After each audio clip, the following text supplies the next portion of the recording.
Oh, all right. Appears we lost Jim. Not really sure what happened there. Breaking news came out yesterday from Adam Schefter. John Harbaugh has been fired by the Baltimore Ravens as their head coach.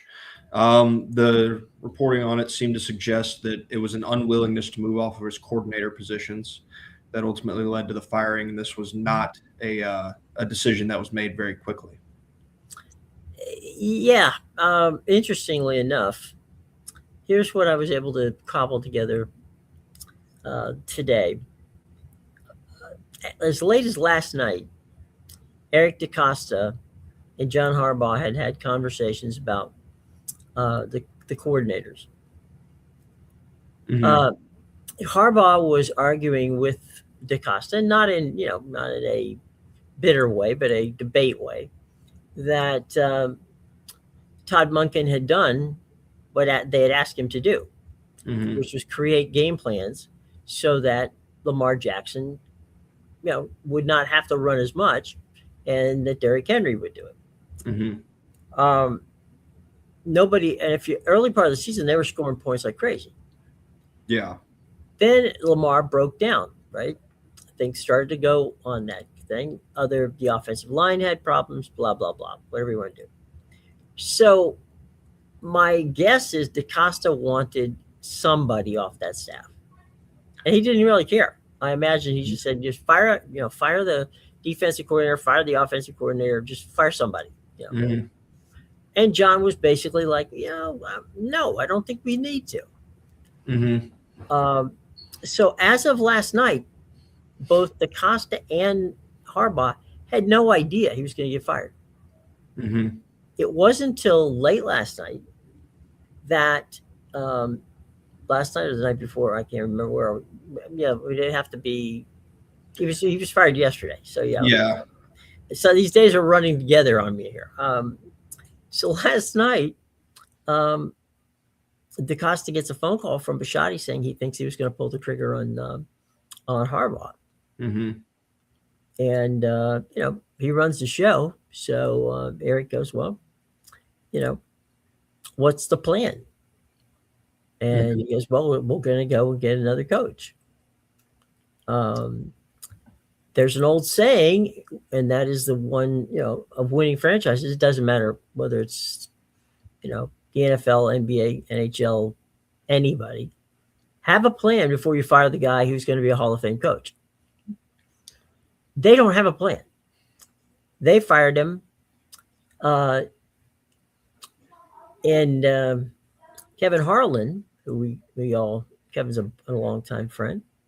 Kevin's brother Brian is an agent Mm-hmm. and has a number of coaches on, specifically pro coaches. Some coaches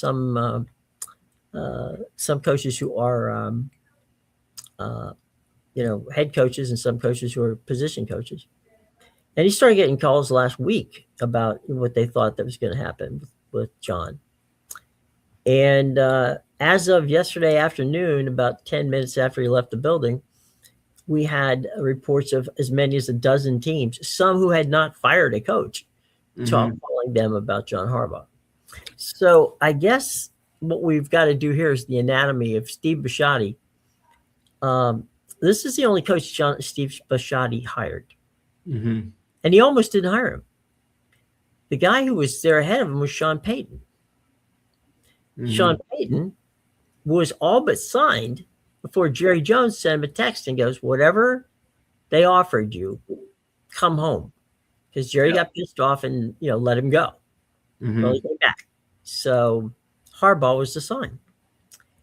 Um, I'm not here to defend John Harbaugh or the front office's idea to get rid of him. Both of those that's up to the management. That's up to the owner. But you better have a plan when you fire a guy who is a Hall of Fame coach. That's all I'm saying. Yeah. I think that's a good rule of thumb, regardless of who you're firing. Yeah. You need to have a way that you're going, but especially when you've got somebody that's as entrenched as John Harbaugh was with Baltimore. Hmm. Another report that came out, I think it was Ian Rappaport talked about it on NFL Network yesterday afternoon. Hmm. The firing had been announced. It said that it wasn't like a 100% thing, but that there was a disconnect now between John and that locker room, uh, Hmm. specifically with Lamar Jackson, the quarterback. Yeah. And it really, I think the players had just kind of started to doubt him um, as a head coach. And, regardless of whether or not somebody has a plan, when a locker room starts to turn on you, there's really no turning back, regardless of how good of a head coach you are. Um, it's not something that feels like it's ever truly a recoverable situation, which stinks because as you stated, there's like a dozen teams that have reached out with interest to John Harbaugh. Some who do have head coaches still. I know the Dolphins are one of them that have reached out The in Buck star.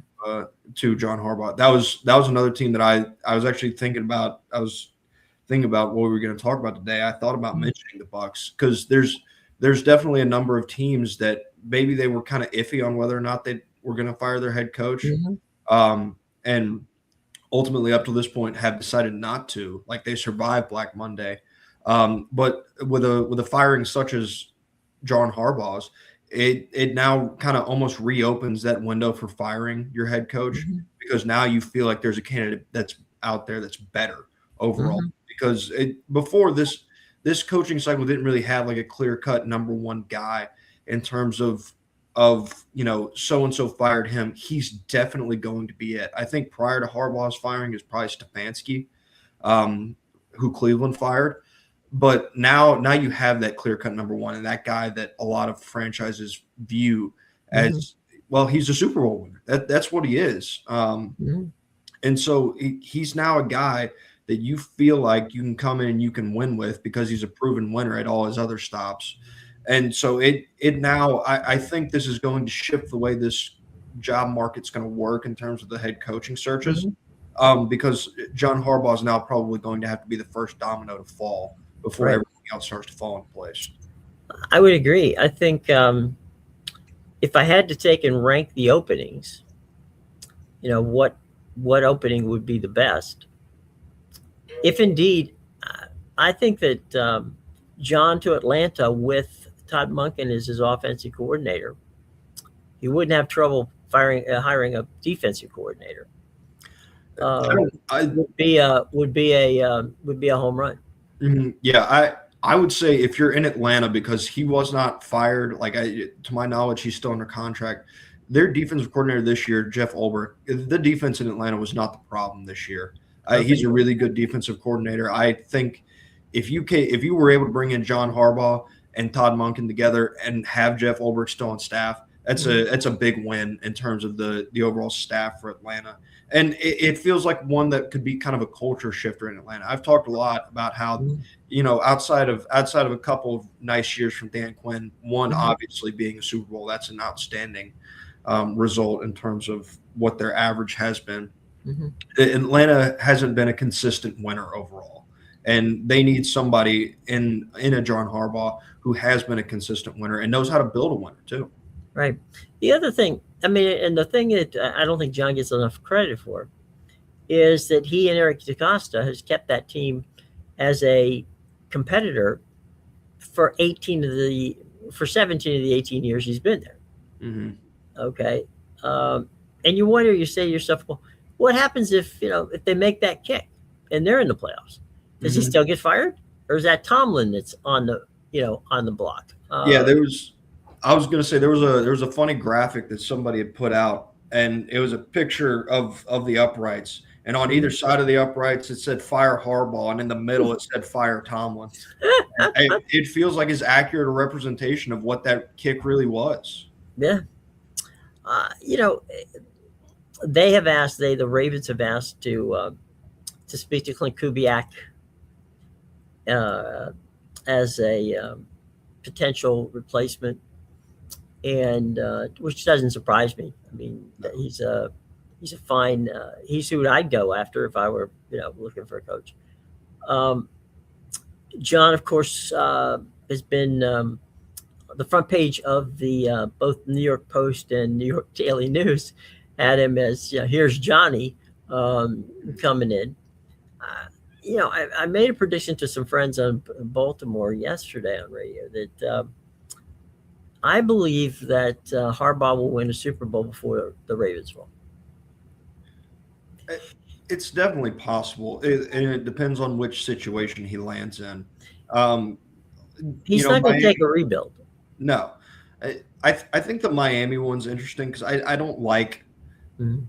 where Miami's at in terms of their quarterback. And the same goes for Atlanta. Both of those places that Mhm. feel like they are quarterback needy in terms of their situations. Like Miami's is, I guess, a little bit less up in the air. Like Mhm. they still have Tua Tagovailoa under contract. If John Harbaugh were to think that he is the long term option, I would say Atlanta's a little bit muddier, depending on the health of Michael Penix, and you also still have that big contract and Kirk Cousins sitting behind him. Mhm. But it is also interesting outside of the John Harbaugh domino that has to fall now is these teams that are looking to hire these top end guys like the Raiders and the Giants. The Jets aren't out there yet, but these teams that are looking to hire somebody is now like a Clint Kubiak seemed to be the hottest name on the market.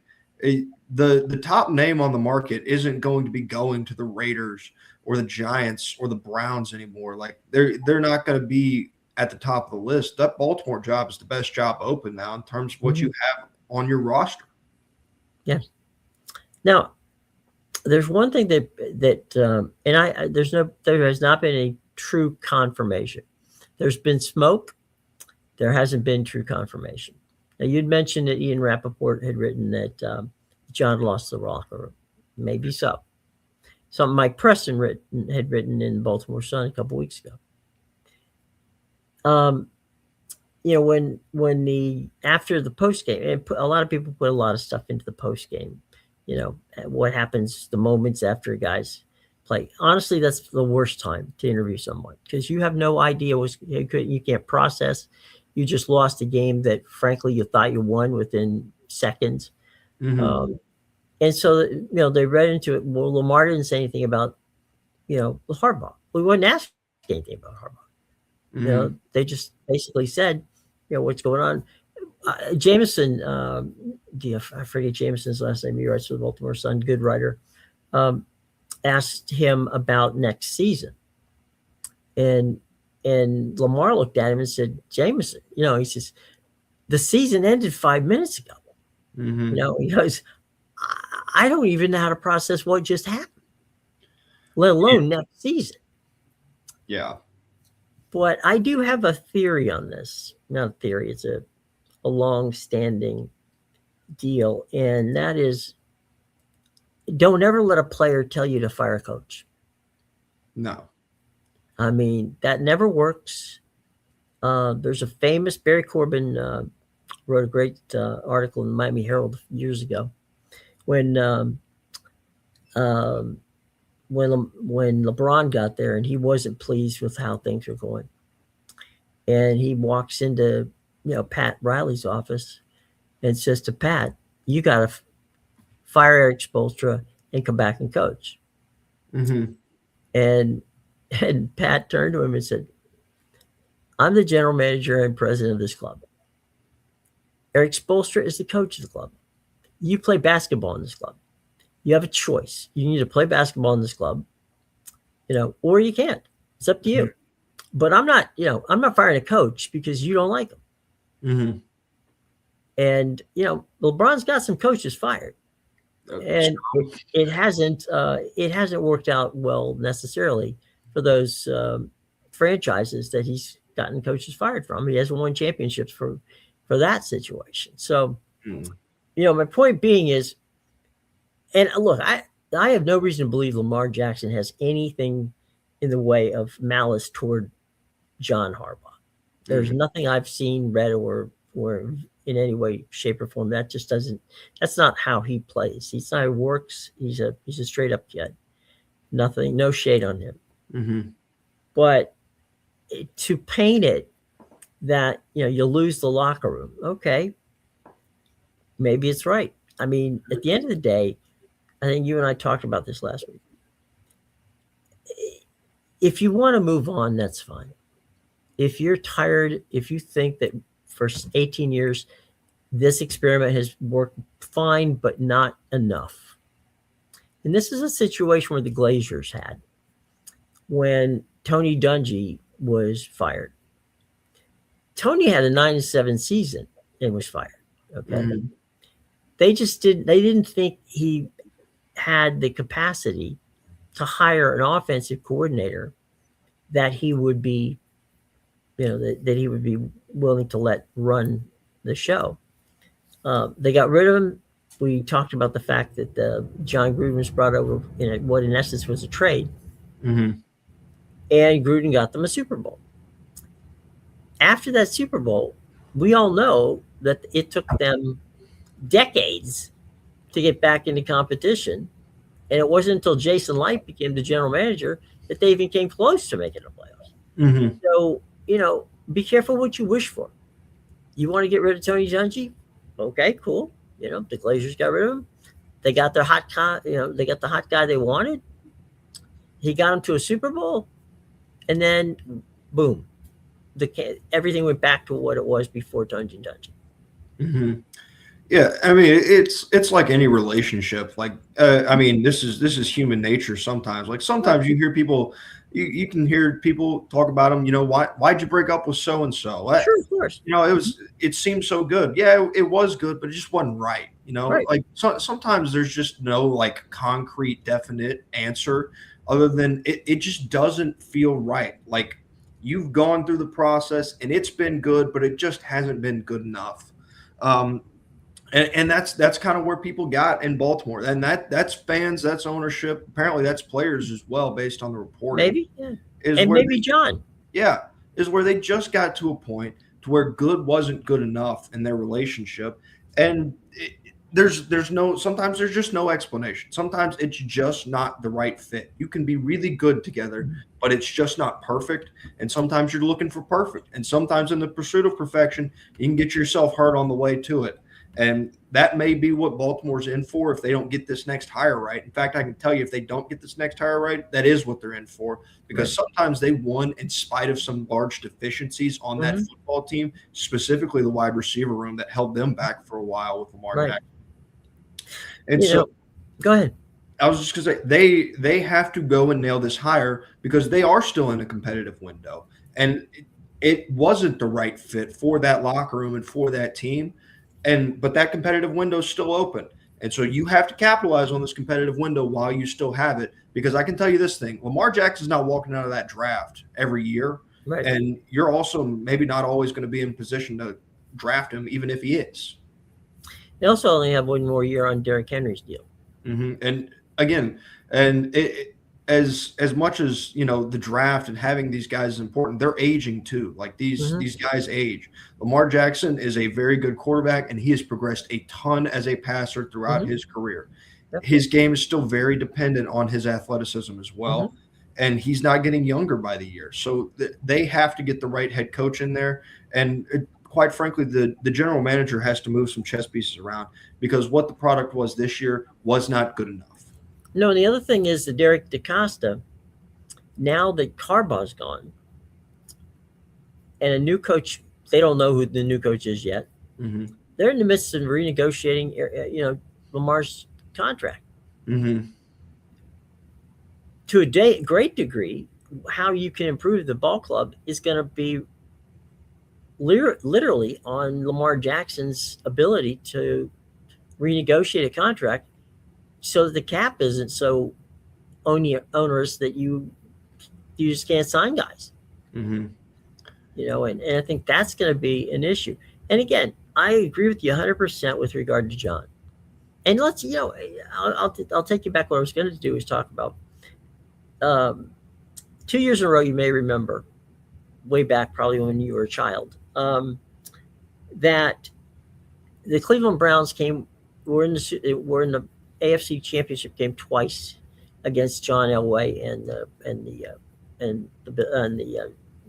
Broncos. Mm-hmm. They had the famous fumble, Ernest Biner's famous fumble, which cost them a touchdown toward the end of the game, and then the drive. Both times they lost. The following year, Marty Schottenheimer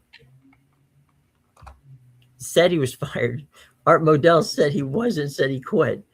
And honestly, what it was,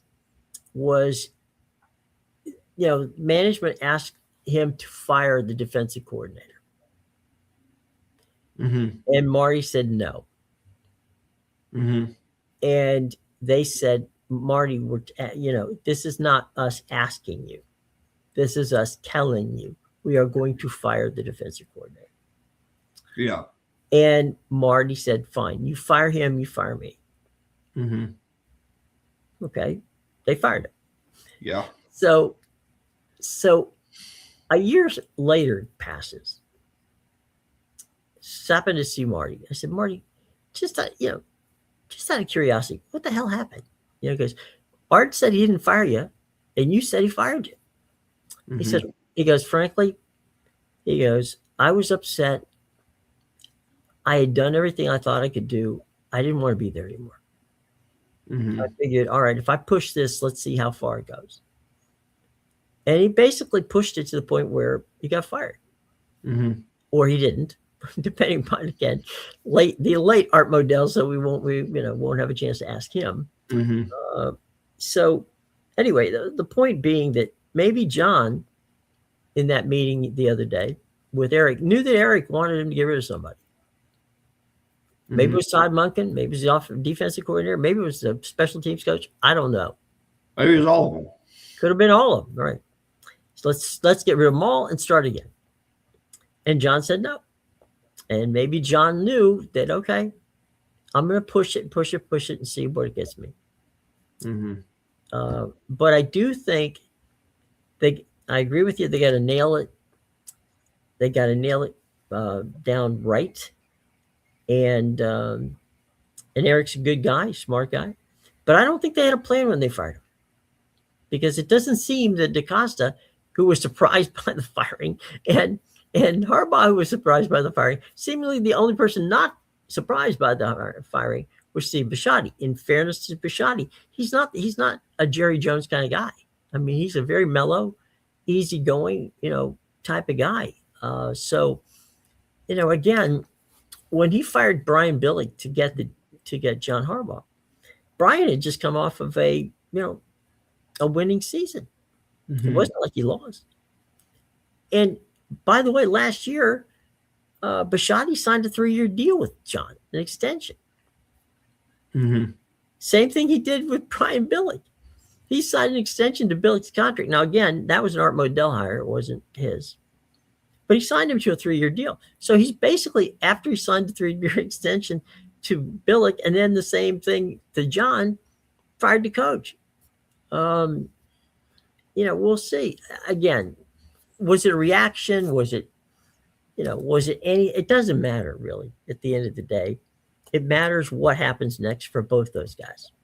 What happens for John and what happens to the Ravens organization.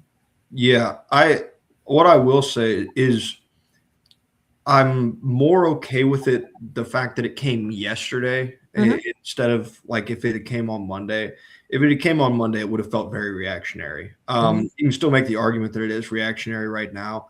It's something I talked about with Penn State and James Franklin a lot. Is I don't like emotion making decisions like this because it's very possible, especially if you listen to a fan base in particular, because a fan base is just it's just emotion embodied by a larger group. And so it could have purely been emotion if they fired him on Monday, and that would have been fine. It still could be emotion when they fire him on Tuesday, but they allowed for more time, and it seems like they allowed for a little bit more thought process and conversation before they realized that they just had a fundamental disagreement on the way the coaching staff was going to work going forward.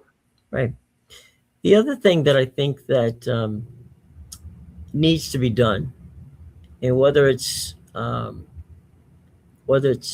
DaCosta or whether it's the owner, Bisciotti, somebody's going to have to sit down and hold a press conference and answer some questions. Yeah. Again, John's going to be paid. He'll be fine. Mm-hmm. The Ravens will sell out the stadium. The fans will come. They will be fine. Lamar Jackson will get his money. He will be fine. But the next hire is the single most important hire in Steve Bisciotti's ownership career and Eric DeCosta's career as a general manager of the Mhm. Baltimore Ravens. Because as you Yeah. said, as we started this, and should flag this as a clip, as you said at the beginning, and we talked about it, and we agreed, you can't screw this one up. No, no. If you screw this up, you're setting. I wouldn't say you're setting your franchise back, but it's just such a missed opportunity in terms of who you have at quarterback and the really the overall talent on your team. Like their defense has been really good. I know it wasn't great to start the year; it got better throughout the year because they got a little bit healthier and guys kind of started to mesh together. Like they got better as a team throughout the year as they continue to get healthy and this is still one of the better talent rosters in the NFL in terms of the guys that you have on both sides of the football. I've talked about their wide receiver room and I've criticized it. It's not they have a top end guy. Zay Flowers is a top end guy. Their tight end room is fantastic. Their offensive line could probably use a little bit of work. But again, at They could use a quarterback, tackle or two. Yeah. yeah, yeah, at quarterback and running back rooms though, you've got really good top end starter and in the running back room, you got good depth. You got good depth at the quarterback position too, with Snoop Huntley sitting behind him. Right. The offense is good. The defense has been solid. They probably could use a little help. Marlon Humphrey was a big problem for them this year defensively. I think barbecue chicken is probably what he was just about every Sunday. Right. Well, been out there with tailgaters. So they've got really good pieces and a really good overall roster, but now they have to find somebody that's able to put it all together because John Harbaugh wasn't. And it wasn't that they didn't get close. Like they've gotten really close. They were the 1 seed a couple years ago. That didn't work out for them. They held it a year. Was it a year? 2 years? It was 2023. They were the number one overall seed. Right. They held. They were the Chiefs came to town. Taylor Swift came to town Mm-hmm. and walked away. That was the famous dropped pass from, you know, It was when Zay Flowers, Mark Andrews. Mark Andrews was last year. That was in Was that Buffalo. last year? Zay Flowers had it punched out at the goal line Oh against yeah. Kansas City. Yeah. That's what it was against Kansas City. So I've said they've been close, and some of it's just been bad luck overall. Like Zay Flowers getting the ball punched out, that is a fantastic play, and By a I don't really defensive think guy. yeah, I don't really think there's anything that Zay Flowers does differently there. You've got an All-Pro tight end in Mark Andrews last year who has the 2-point conversion to tie the football game in his hands, and he drops it. Like it's just stuff that you can't count on, you can't quantify, and overall, it's just bad luck. And really, when you look at it, the way that Tyler Loop had been kicking, John Harbaugh got fired because there was bad luck. Like if they make that kick, he's probably not. He's probably still the sitting head coach in Baltimore today. In fact, I can guarantee you he is because they'd be prepping for a playoff game. They'd have to. Even if they lost that wild card game, he'd still be the head coach in Baltimore. Which leads me to think that this was more reactionary on the owner than it was anything else. But again, I don't fire coaches. It's up to the owners and the general managers to do that. I respect the owner. He puts some money into the team. It's his team. He can do what he wants to with it. I think that this, in the end, it will probably be better for both sides that John moves on. And they have to, there's been a lot of talk about Kevin Stefanski. I just don't know how Kevin Stefanski would fit in that, in the position of the Ravens.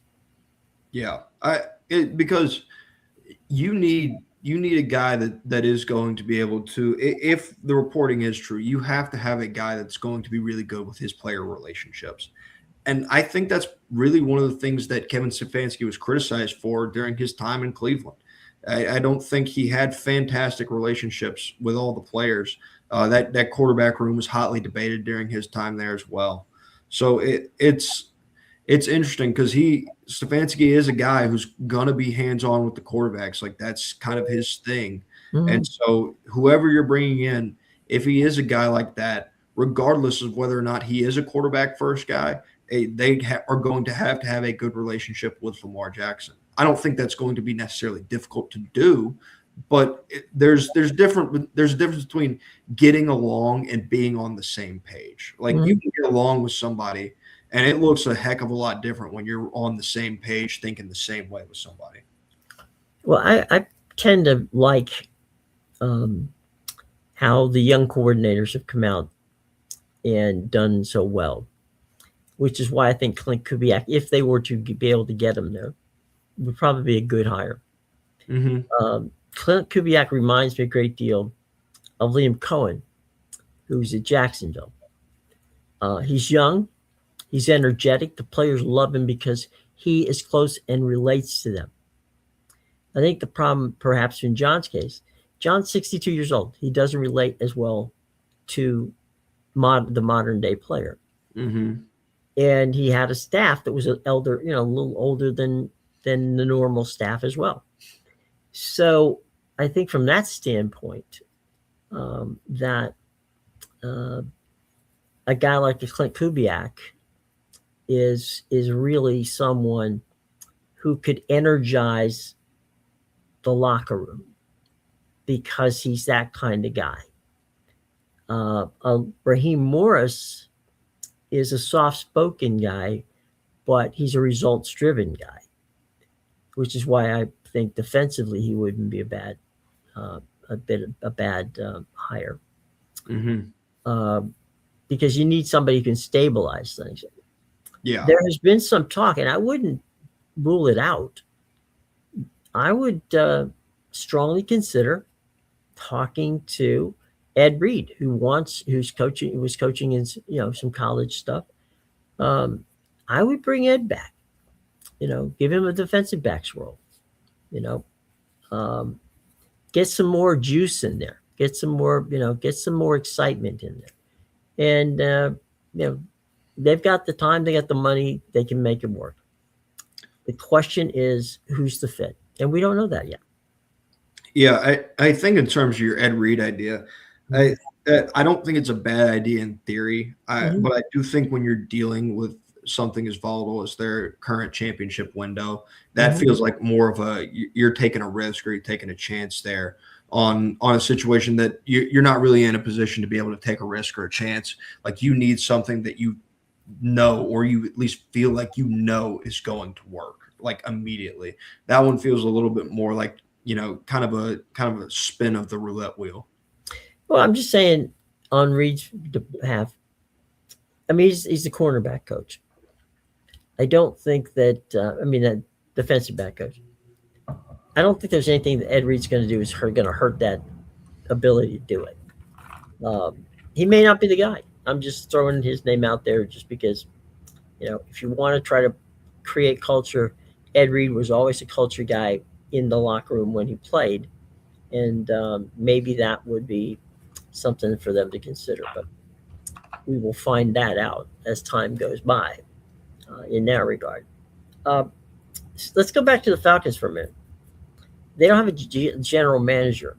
Mm. Would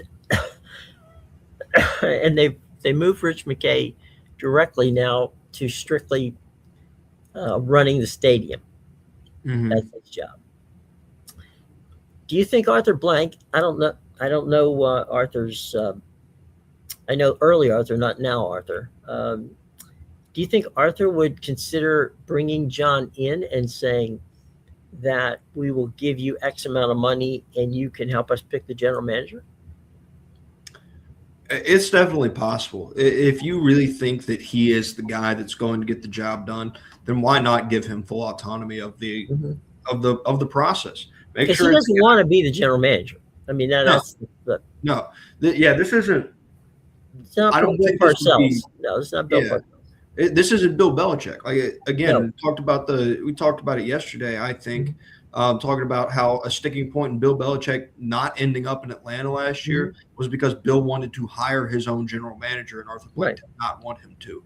Now, this is pure assumption, but given his role at North Carolina, you would assume that would have been Michael Lombardi, the I guess questionable figure that now resides over UNC football. Mm-hmm. Um, And so I don't think John's a guy that's going to have the same narrative or the same thought process around a general manager hire that Bill Belichick did. Like, there's not one guy that I don't think John's just like banked on his entire career that he's Mhm. going to be steadfast in hiring. It feels like something that you're probably going to get an ally and somebody that's looking for the best person to do the job, not just finding their best friend Mhm. to plug into that position.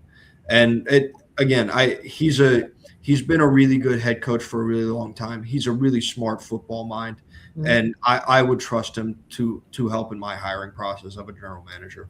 One other thing before we move away from it, the Atlanta situation, and I didn't know this until yesterday. They have two different firms looking for coaches and general managers. I've never heard that one before. That's odd. Um, I I guess you could justify that as each having their own individual focus. I guess Um, come that's back and come with a consensus. I don't know. yeah, yeah. That is strange because I mean, generally you just have Right, um, one and, firm and making that. sometimes one can be too much. Yeah, yeah, absolutely. Sometimes one can have too many cooks in the kitchen, but Right. that's interesting. That's odd. Mhm. You would assume that if they went the John Harbaugh route, then maybe you get a little bit more continuity in terms of that hiring process overall.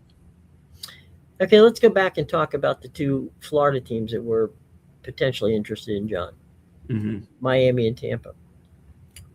Um, there's two things. There's things on both sides, the Buck side and the Dolphin side, that would trouble me a bit. The ownership of the Dolphins, um, Stephen Ross. Stephen been has been willing to throw money, but has not been willing to put it in the right place. Hmm. And so his coaching hires have never really panned out because he has the general manager and the coach have never been necessarily on the same page. Hmm. And so that concerns me if I'm a coach going in there. You can argue the talent they have on that roster is pretty good too. But you also could argue that they're in a division where the Patriots are getting better. The Bills aren't going to go away for a while. And they don't really have a number one quarterback at this point in time. Hmm.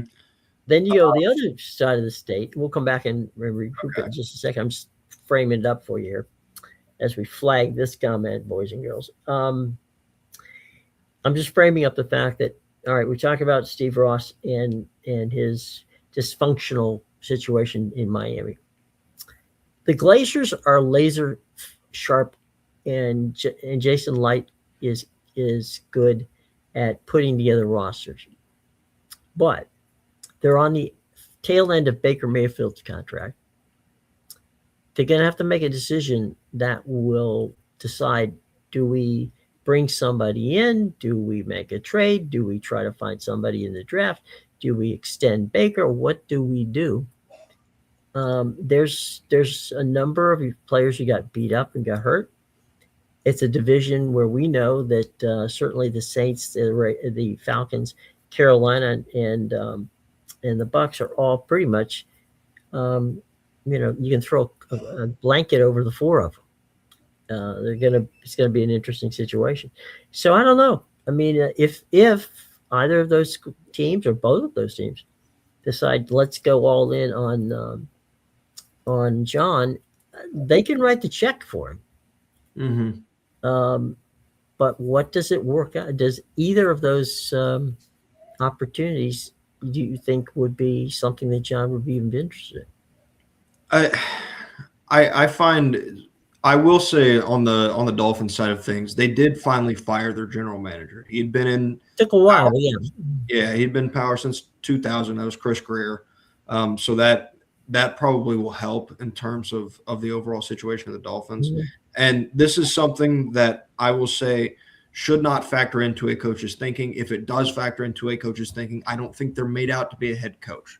But sitting here in this chair at home, having no coaching experience at all, I can look at it objectively and say the easier division's Tampa. Like no Mhm. doubt about it. When you look at it going forward into the future, the easier division is the NFC South. Mhm. You don't have the Bills or the Patriots, and I don't think the Bills window is closing anytime soon, even Yeah. though maybe they haven't reached the same peaks these last couple of years. Mhm. Um, and I think what you got going on in New England is probably just getting going.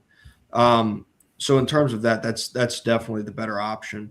But both of these rosters have a lot of holes and a lot of problems when it comes Mhm. to some positions aging, really kind of an overall lack. I think Tampa Bay probably has some more young talent Mhm. than Miami does, but both rosters are kind of devoid of that younger talent.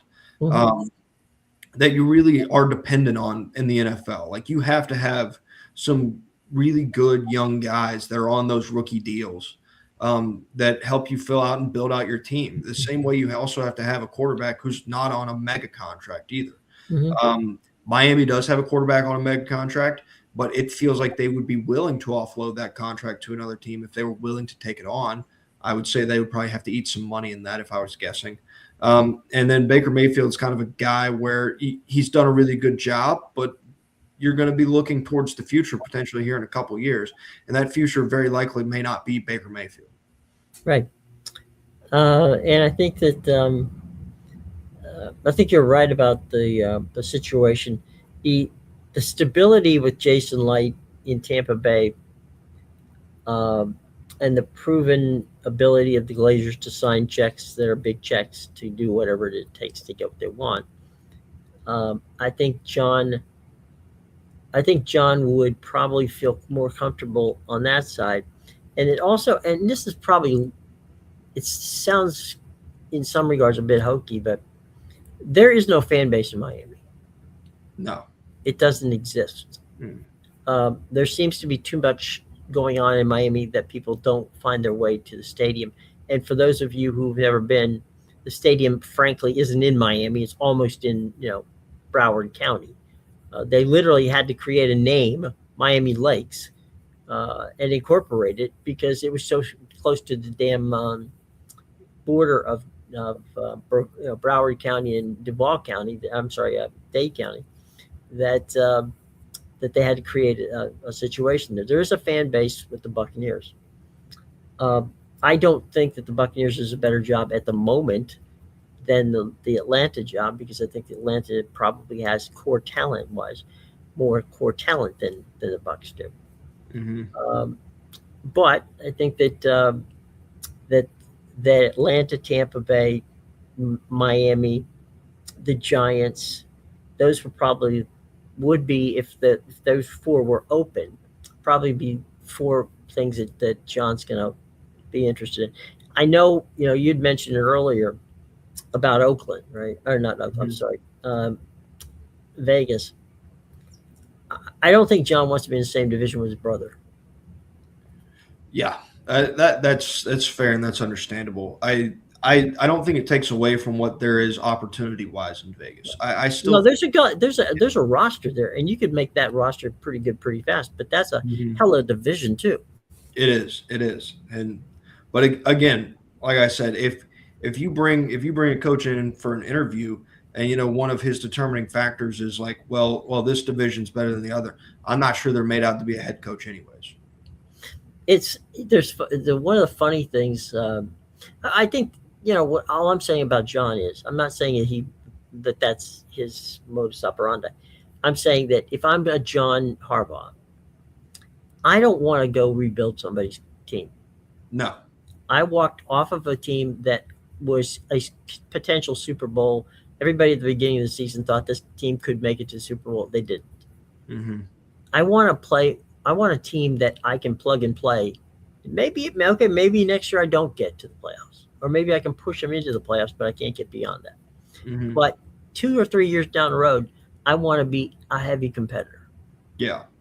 and I think that could very well be a situation where we see what's going on. Now, I'm going to throw something out here, a bit of a curveball, and it's just one of those wacky. You know how sometimes you get up in the morning and you think, this would be an interesting situation. What if, because he's had some health issues, but they're longtime friends. What if Andy Reid picks up the phone and says, John, I've decided I'm going to retire. Would you be interested in coaching the Kansas City Chiefs? I think that would be a tough thing for John to say no to. I don't think it's Not that it's going to happen. I'm just saying it would be interesting. yeah, I'm not sure if it I I wouldn't have any problem saying no to it if I'm being Mm-hmm. honest. Because again, you're talking about now you've got a fan base whose expectations are you better win the Ridiculous. Super Bowl. Yeah, yeah, their expectations are that of Alabama after Nick Saban retired, Right. that kind of thing. When you add that to a quarterback who takes up a lump sum of your salary cap every year, Mm-hmm. Right. Travis Kelce's not going anywhere. Overall, you have a pretty aging roster. Most of Right. your young defensive superstars have gone out the door, and you've just kind of workshopped that wide receiver room over the last couple of years. Right. Also, just a complete absence of a run game this year. Yeah. Like there's problems there that I'm not sure you're one off season away from fixing in Kansas Right. City. True. Absolutely true. All right, let's see. We're going to get into our 5 minute mark here because Joe's going to come up. Joe Wiz come up at the top of the hour. Let's see. Anything you want to bring up from that we haven't talked about? I will say back to the actually completely shift course. College basketball is Mm-hmm. I think it's in a really good spot right now. Mm-hmm. Now, there's a lot of Auburn fans that are upset based off videos or screenshots that they've pulled from last night, which Mm-hmm. quite frankly, I've seen a ton of them. The only one that I've actually gotten a clear look on that isn't just the blurriest picture possible. It appears that the ball is still in the shooter's hand when the shot is taken. So there's that. So it doesn't necessarily. I think it still highlights that recruiting or not recruiting, officiating in college sports is not going well right now, like at all, whatsoever. But again, it's still really ugly when you have people throwing things at referees as they walk off the court. Well, that's not a good idea in any sport. I No. mean, you can have you have baseball umpires. You can have people who are officiating. The ones who really get the most heat are the ones who officiate soccer, in Europe and in South America. Those guys take their lives in their hands literally whenever they head out. But no, look, they're going to make mistakes. Deal with it. Auburn, that whole Auburn thing is to me like, if that's taken a while ago, get over it, go play, win games, shut up, and you won't have to worry about it. Yeah. And it goes back to the, the kid, he made an amazing shot. It was right at the buzzer. But again, through your play, through the first, because I think there was like 0.7 left on the clock. Sure. So through 59 minutes and 59 and 3/3 and 3/10 seconds, right? you have not done what is necessary to win that basketball game. You are down by 2 points. You did not do what was necessary to win that basketball game. And so by that, you've now put this result up to that last shot, up to that decision that is really honestly split second for those referees and officials. If you play better through the first 59 minutes, 59 seconds and 3/10 of a second, right? then guess what? You don't have to worry about it. But that's never going to be good enough. There's always somebody to blame for fan bases when they lose. Sure. And, for as long as sports goes on, that will happen. But to be throwing stuff at the referees as they walk off the floor, it's or players for that matter. Yeah, it's bad. It's wrong. And Auburn kind of prides themselves on being a nice Christian university, and it's not a great look overall. No, not a very Christian thing to do. All right, boys and girls. Tomorrow, bring your pads and pencils because Matthew and I are going to go through the gauntlet that is the college football playoffs. And and we'll have some fun because there's some really good football tomorrow and Friday, and and of course we get to the playoffs on Saturday, Sunday, and Monday. So Hmm. plenty to talk about starting tomorrow.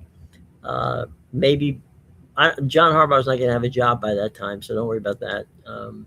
As you say, I think he is the domino unless you realize you're not going to get him, then you go and try to pick up somebody like, maybe you go and get Stefanski, and maybe Oakland goes and gets Stefanski. Maybe that's where he goes.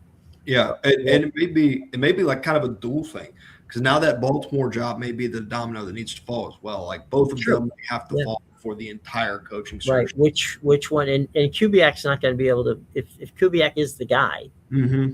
um, they're going to have to wait till Seattle gets out of the playoffs, and that could be a long time. Yeah, it absolutely could. Number one overall seed in the NFC. Yep. And they earned it at the tail end of the season, Hmm. which is probably one of the reasons why Kubiak is a hot commodity. Absolutely. Hang on, we got dude quit time. Not really sure what Not that's. quite sure what that means, but we'll try our best not to do that. We'll try our best not to tie. Didn't know we were doing that. Okay. All right, brothers and sisters, thanks for coming by this afternoon. For Matthew, I'm Jim, and we will be back tomorrow, same time around 3 o'clock, and bring your questions, and we'll try to answer them for you. Till then, take care.